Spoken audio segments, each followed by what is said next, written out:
ভাবନ୍ତୁ ଯଦି ଏମିତି ଏକ ଫିଲ୍ମ ହୁଅନ୍ତା ଯେ କି ପୁରା ଦେଶ ଆଉ ଫିଲ୍ମ ଇଣ୍ଡଷ୍ଟ୍ରିକୁ ତାରିଫ କରିଥାନ୍ତେ, ଠିକ ଯେମିତି ବୋଉବୁଟୁ ଭୂତ କରି ଦେଖେଇଛନ୍ତି। ଏହି ଫିଲ୍ମ ମାତ୍ର 2 କୋଟିରେ ନିର୍ମିତ ହେଇଛି ଆଉ ଆୟ ପ୍ରାୟ 17.81 କୋଟିରୁ ଅଧିକ ଗ୍ରସ୍ କଲେକ୍ସନ କରିସାରିଛନ୍ତି। ଏ ଖାଲି କଳାକାରମାନଙ୍କ ପାଇଁ ନୁହଁ, ଏ ଆମ ଓଡିଆ ଫିଲ୍ମ ଇଣ୍ଡଷ୍ଟ୍ରି ପାଇଁ ଏକ ଗର୍ବର କଥା।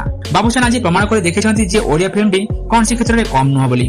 ସୁପରଷ୍ଟାର ବାବୁସାନ ମହାନ୍ତିଙ୍କ ନୂଆ ଫିଲ୍ମ ବୋଉବୁଟୁ ଭୂତ 25 ଦିନ କ୍ରସ୍ କରି ସାରିଛନ୍ତି। 25 ଦିନ ପରେ ବି ଏହି ଫିଲ୍ମ କଲେକ୍ସନରେ ବି ଧମାଲ ମଚାଇଛନ୍ତି। ଅଫିସିଆଲ ସୂଚନା ଅନୁସାରେ ଏହି ଫିଲ୍ମ 17.81 କୋଟି ଟଙ୍କାରୁ ଅଧିକ ଗ୍ରୋସ୍ କରିସାରିଛନ୍ତି। ବାବୁସାନ ନିଜେ ତାଙ୍କର ଅଫିସିଆଲ ଫେସବୁକ ପେଜରେ ଏକ ନୂଆ ପୋଷ୍ଟ ସେୟାର କରି ଅଭିନନ୍ଦନ ଜଣାଇଛନ୍ତି ତାଙ୍କ ଦର୍ଶକ ଓ ଫ୍ୟାନ ମାନଙ୍କୁ। ଏହି ଫିଲ୍ମର ଟ୍ରେଲର ଦେଖି ମଧ୍ୟ ଦର୍ଶକ ଅନେକ ଉତ୍ସାହିତ ହୋଇଥିଲେ। ଏହି ଫିଲ୍ମଟି ଥିଲା ଏକ ହରର ଫିଲ୍ମ। ଏହି ଫିଲ୍ମ ଓଡିଆ ଫିଲ୍ମ ଇଣ୍ଡଷ୍ଟ୍ରି ପାଇଁ ଗୋଟିଏ ପଜିଟିଭ ସିଗ୍ନାଲ ଅଟେ ଯେ ଦର୍ଶକ ଭଲ କାହାଣୀ ଓ ଅଭିନୟ ପାଇଁ ଆଜି ବି ସିନେମା ଘରକୁ ଯାଉଛନ୍ତି। ତେବେ ଚାଲନ୍ତୁ ଆଜି ଏହି ଫିଲ୍ମ ବିଷୟରେ କିଛି କଥା ହେବା, କେମିତି ବାବୁସାନ ଏହି ଫିଲ୍ମରୁ ନୂଆ ପରିଚୟ ମିଳିଛି। ଦେଖ ଭାଇ, ଆମେ ସମସ୍ତେ କେବେ ନା କେବେ ଭୂତ ଫିଲ୍ମ ଦେଖିବା ପାଇଁ ୟୁଟ୍ୟୁବରେ ହଉ ବା ଗୁଗଲରେ ସର୍ଚ୍ଚ କରିଥାଉ, ସେ ହଲିଉଡ ହରର ଫିଲ୍ମ ହଉ ବା ବଲିଉଡ। କିନ୍ତୁ ସଦାବେଳେ ଭୁଲି ଯାଇଥାଉ ଯେ ଆମ ଇଣ୍ଡଷ୍ଟ୍ରି ବି କୌଣସି କ୍ଷେତ୍ରରେ କମ୍ ନୁହଁ ବୋଲି। ତ ଭାଇ ନିଜ ଛାତିରେ ହାତ ରଖି କୁହ, କାହାକୁ ଦମନ ଫିଲ୍ମ କଥା ମନେ ଅଛି?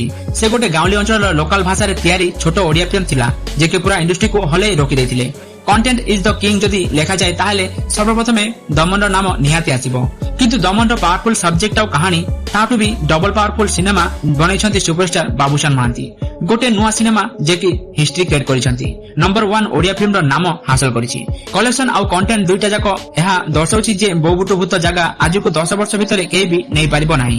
ହଁ, ଏହି ଫିଲ୍ମଟି ଓଡିଆ ଇତିହାସରେ first and last horror film ହବ। ୟା ପରେ ଏମିତି ଭୂତ ଫିଲ୍ମ ଓଡିଆ ଇଣ୍ଡଷ୍ଟ୍ରିରେ ଆସିବ ବୋଲି ମନେ ହଉନି। ଆଉ ଏମିତି କଣ୍ଟେଣ୍ଟ ତ ବଲିଉଡ ହରର ଫିଲ୍ମରେ ବି ଦେଖିବାକୁ ମିଳେନି। ଯେତିକି ଡର ହଲିଉଡ ବା ବଲିଉଡ ଫିଲ୍ମରେ ଲାଗେନି, ତାଠୁ ବେଶୀ ଡର ଏହି ଫିଲ୍ମରେ ଲାଗିବ। ସେଥିପାଇଁ ପ୍ରମିସ କରୁଛି ଏଭଳି ଭୂତିଆ ଫିଲ୍ମ କମ ସେ କମ 5 ରୁ 6 ବର୍ଷ ଭିତରେ ଆପଣ ଦେଖିନଥିବେ। ଏମିତି ଡର ଯାହା ବିଷୟରେ ଜୀବନରେ ଥରେ ତ ଭାବିଥିବେ। ଗୋଟେ ଆତ୍ମା ମଣିଷର ଦେହ ଭିତରେ ପଶିବା ଆଉ ତା ଭିତରୁ ନ ବାହାରିବା, ଏଭଳି ଡର ଯେ କି ଛୋଟ କାଳରୁ ଆମ ଭିତରେ ରହିଥାଏ। ଆଉ ଏଭଳି ଭୟଙ୍କର ଦୃଶ୍ୟକୁ ନଜରରେ ରଖି ନମ୍ବର 1 ଓଡିଆ ଫିଲ୍ମକୁ ବନେଇଛନ୍ତି। ଆମେ ହଲିଉଡ ବା ବଲିଉଡ ଭୂତ ଫିଲ୍ମ ଦେଖିଲେ ଲାଗେ ଯେ ଏମାନେ ଓଭର ଆକ୍ଟିଂ ଅଧିକ କରୁଛି। ଆଉ ସାଉଣ୍ଡ ଇଫେକ୍ଟ କଥା ଭୁଲିଯାଅ, ଏମିତି ଲାଗେ ଯେ ଛୁଆ ପିଲାକୁ ଡରଉଛି। କିନ୍ତୁ ଏହି ଫିଲ୍ମରେ ଏମିତି ଲାଗିବନି, ଯେମିତି ଲାଗିବ ସିନେମା ନୁହଁ ଲାଇଭ ସିସିଟିଭି ଫୁଟେଜ ଦେଖୁଛ। ଏତେଟା ରିଏଲ ଭୂତ ସିନେମା ସାୟଦ ଆଗେ କେବେ ଦେଖିବାକୁ ମିଳିଥିଲା। ସେଥିପାଇଁ ଏହି ଫିଲ୍ମକୁ ଏକୁଟିଆ ଦେଖିବା ପାଇଁ ରେକମେଣ୍ଡ କରିବି ନାହିଁ। ଏହି ଫିଲ୍ମ ଫ୍ରେଣ୍ଡସ ମାନଙ୍କ ସହିତ ବା ଫ୍ୟାମିଲି ସହିତ ଦେଖିପାରିବେ। ଆକ୍ଚୁଆଲି ଏହି ଫିଲ୍ମର ଏତେ କ୍ରେଜ କାହିଁକି? ଗୋଟେ ତରଫ ଯେତେବେଳେ ବଡ ବଡ ଇଣ୍ଡଷ୍ଟ୍ରି ପାନ୍ ଇଣ୍ଡିଆ ଖେଳକୁ ବୁଝିବା ପାଇଁ ଫେଲ କରିଯାଏ, ଆଉ ଗୋଟେ ପଟେ ଛୋଟ ଓଡିଆ ଇଣ୍ଡଷ୍ଟ୍ରିରୁ ବାହାରିବା ଫିଲ୍ମ ଉତ୍ତର ଦକ୍ଷିଣ ପୂର୍ବ ପଶ୍ଚିମ ଚାରିଆଡେ ଦର୍ଶକଙ୍କୁ ଖୋଜି ବୁଲୁଛନ୍ତି, ସେ ବି ପୁଣି ବିନା ପ୍ରମୋସନ ବା କାହାର ସପୋର୍ଟରେ। ମାତ୍ର 2 କୋଟିରେ ନିର୍ମିତ ହୋଇଛି ଏହି ଫିଲ୍ମ। ଆଉ 25 ଦିନ ଶେଷରେ ଆୟ 17.81 କୋଟିରୁ ଅଧିକ ପହଞ୍ଚି ସାରିଛି। ଯେଉଁ ଲେଭେଲରେ ଏହି ଫିଲ୍ମ ତିଆରି ହୋଇଛି ଆଉ ଯୋଉ ପରିମାଣରେ ଲୋକେ ଏହାକୁ ସପୋର୍ଟ କରୁଛି, ଟିକେ ଡରିବା କଥା ବଲିଉଡ ହଉ ବା ଅଦର ଇଣ୍ଡଷ୍ଟ୍ରି। ଏବେ ତ ଆରମ୍ଭ ହେଇଛି, ଅସଲ ପିକ୍ଚର ବି ବାକି ଅଛି। ତ ଫିଲ୍ମର କାହାଣୀ ହେଉଛି ଗୁଣିଆକୁ ନେଇ। ଆପଣମାନେ ହରର ଫିଲ୍ମ ଦେଖିଥିବେ ନିହାତି, ଯେତେବେଳେ କୌଣସି ମଣିଷ ଦେହ ଭିତରେ ଭୂତ ପ୍ରେତ ପ୍ରବେଶ କରେ ଆଉ ତାକୁ ବାହାର କରିବା ପାଇଁ ଗୁଣିଆକୁ ଡାକନ୍ତି। ଜଣେ ଗୁଣିଆଙ୍କ ଭିତରେ ଏମିତି ତାକତ ଥାଏ ଯେ କି ଖାଲି ଆତ୍ମାଙ୍କ ସହିତ କଥା ନୁହଁ, ସେ ଘମଣ୍ଡି ଆତ୍ମାକୁ ମଣିଷ ଦେହ ଭିତରୁ ବାହାର କରିବାର ତାକତ ରଖିଥାଏ। ୟାଙ୍କ ପାଖରେ ନିଜେ ଭଗବାନଙ୍କ ଆଶୀର୍ବାଦ ରହିଥାଏ। କହିବାକୁ ଗଲେ ଗୋଟେ ପ୍ରକାରର ଜରିଆ ବନିଯାଇଛି, କିନ୍ତୁ ଗୋଟେ ଶକ୍ତି ସହିତ ଗୋଟେ ଡର ବି ଲାଗିଥାଏ। କାଳେ ଗୋଟେ ଭୁଲ ଯୋଗୁ ଶକ୍ତି ମୁକ୍ତିରେ ପରିଣତ ହୋଇଯାଇପାରେ। ଦିନେ ତାଙ୍କ ପୁଅ ଲେଟ୍ ନାଇଟ୍ ଘରକୁ ଫେରନ୍ତି ଆଉ ଛୋଟ ପିଲା ଭଳି ବ୍ୟବହାର କରୁଥିଲେ। ଆଉ ସେତେବେଳେ ଗୋଟେ ଆତ୍ମା ଜଣେ ଆଣ୍ଟିକୁ କହନ୍ତି ଯେ ମୁଁ ତୁମ ପୁଅକୁ ସଦାବେଳେ ପାଇଁ ନେଇଯିବି, କେବେ ବି ଛାଡିବି ନାହିଁ, ଆଉ ତମେ କିଛି କରିପାରିବ ନାହିଁ। କିନ୍ତୁ ଅସଲି ଡର ଆରମ୍ଭ ଯେତେବେଳେ ନିଜ ପୁଅ ତାଙ୍କ ଆଖିରେ ଆଖି ରଖି ଅନେଇଥାଏ ଆଉ ସେ ସାଙ୍ଗେ ସାଙ୍ଗେ ଜାଣିପାରେ ଯେ ସେ ମୋ ପୁଅ ନୁହଁ ବୋଲି। ଏ ଆଉ କିଏ ହେବ ଯେ ତାଙ୍କ ଦେହକୁ କବ୍ଜା କରିଛି? ସତରେ ଏହି ଓଡିଆ ଫିଲ୍ମ ବାକି ହରର ଫିଲ୍ମ ଭଳିଆ ଜମା ନୁହଁ। ଏ ଗୋଟେ ଟୋଟାଲ ସିରିୟସ ଭୂତ ଫିଲ୍ମ। 3 ଘଣ୍ଟା ଆପଣଙ୍କ ଆଖପାଖ ନିଶ୍ଚିତ ସେଫ୍ ଲାଗିବନି, ଡର ନିହାତି ଲାଗିବ। କାରଣ ଏହି ଫିଲ୍ମକୁ ଏକଦମ ରୋ ବୋଲ୍ଡ ନ୍ୟାଚୁରାଲ ଭାବରେ ପ୍ରେଜେଣ୍ଟ କରିଛନ୍ତି।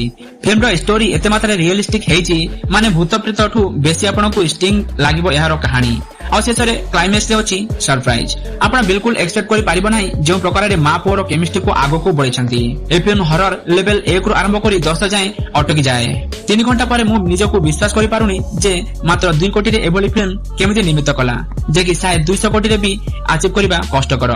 ଏକଦମ ପରଫେକ୍ଟ ଲୋକେସନ ସହିତ ଷ୍ଟିଙ୍ଗ ସିନ୍ ଦେଖିବାକୁ ମିଳିଥିଲା। ଆଉ ଦମାଦର ଆଟାଚ କରିବା ବିଜିଏମ ଏବଂ ସିନ୍ ସବୁ ଟପ ଲେଭେଲର ଥିଲା। ଫିଲ୍ମ ଦେଖିଲେ ଡର ତ ନିହାତି ଲାଗିବ, ଆଉ ତା ସହିତ ଆକ୍ଟର୍ସ ପାଇଁ ଭଲ ପାଇବା ବଢିବ। କାରଣ ସେ ଏତେ ବେଶୀ ହଜି ଯାଇଥିଲା ତାଙ୍କର ଆକ୍ଟିଂ ରେ, ଲାଗିବନି ସେ ଆକ୍ଟିଂ କରୁଛନ୍ତି ବୋଲି। ଏମିତି ଲାଗୁଛି ଯେ ସବୁ ରିଏଲ ଲାଇଫ ରେ ହଉଛି। ଆଉ ଯେ ଲିଡ୍ କ୍ୟାରେକ୍ଟରରେ ବାବୁସାନ ମହାନ୍ତି କଣ ଅଭିନୟ କରିଛନ୍ତି ଭାଇ, ତାକୁ ଦେଖି ଲାଗିବନି ଯେ ଗୋଟେ ନୁହଁ, 2ଟା ନୁହଁ କି 4-5ଟା ଅଲଗା ଅଲଗା ମଣିଷର ଅଭିନୟ ସେ ବହୁତ ଆରାମ ସେ ଆକ୍ଟିଂ ଭେରିଏସନ ଦେଖିଛନ୍ତି। तो जदि आपण एजाए बोबुटु भूत देखि नांती तेबे जानतु बोबुटु भूत देखंतु आ ओडिया इंडस्ट्री को आगो को बढ़ांतु।